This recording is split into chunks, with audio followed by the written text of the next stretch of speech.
Hello guys, what's up? So I'm back again for another tutorial video. So in this video, I will gonna show you how you can install Sublime Text on your PC or laptop. So if you are interested, then keep on watching.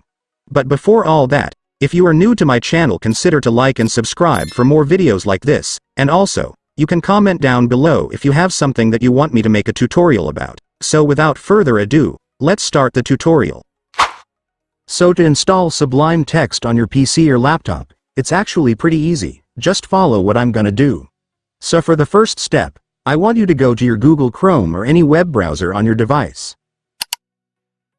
And once you're on your web browser, next, I want you to go to the official website of Sublime Text, since that's where we can download the app, so just go and search this.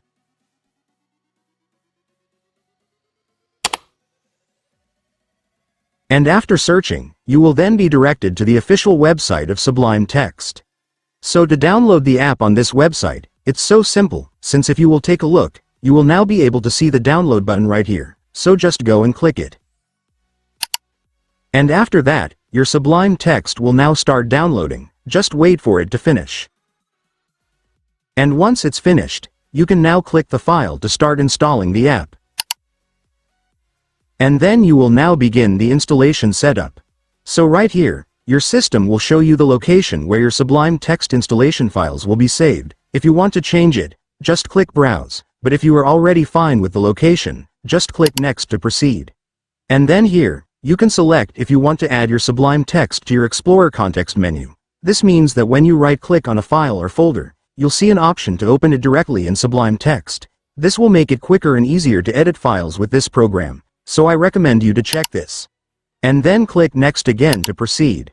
And then finally, you can now click the Install button to start installing the app.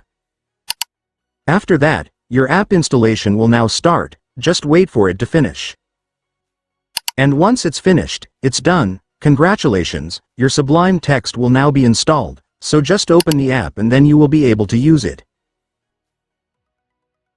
And so that's just how you do it, guys. Now that you've watched this video, you can now do it yourself. So that concludes our tutorial video for today. I hope it helped you. Thanks for watching. Goodbye.